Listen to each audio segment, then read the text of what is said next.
নমস্কাৰ বন্ধু বান্ধৱীসকল, মোৰ এটা নতুন ভিডিঅ'লৈ আপোনালোকক পুনৰবাৰ স্বাগতম জনাইছোঁ।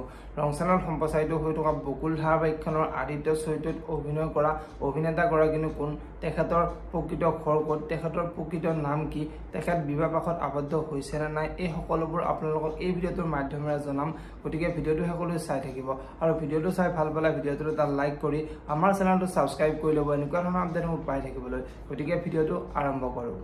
বন্ধু বান্ধৱীসকল, আদিৰ প্ৰকৃত নাম হৈছে শান্তনু শইকীয়া আৰু তেখেতৰ ঘৰত মতা নাম হৈছে সুমন আৰু তেখেতৰ জন্ম হৈছিলে 1992 চনৰ 2 ডিচেম্বৰৰ গোগামুখত। বন্ধু বান্ধৱীসকল, শান্তনু শইকীয়াই স্কুলীয়া শিক্ষা লাভ কৰিছিল গোগামুখৰ পৰা আৰু তেখেতে হায়াৰ ছেকেণ্ডাৰী পাছ কৰিছিল ব্ৰহ্মপুত্ৰ ভেলী একাডেমীৰ পৰা। বন্ধু বান্ধৱীসকল, শান্তনু শইকীয়াই ধাৰাবাহিকৰ উপৰিও বহুকেইটা গানত অভিনয় কৰিছে।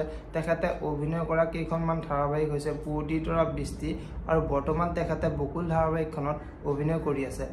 আপোনালোকে বাৰু বকুল ধাৰাবাহিকখনত আদিৰ অভিনয়বোৰ চাই কেনেকুৱা পাইছে তলত কমেণ্ট কৰি জনাব আৰু আদিক ভাল পালে আপোনালোকে ভিডিঅ'টো এটা লাইক কৰি চেনেলটো ছাবস্ক্ৰাইব কৰি ল'ব এনেকুৱা ধৰণৰ আপডেট মোক পাই থাকিবলৈ। ধন্যবাদ।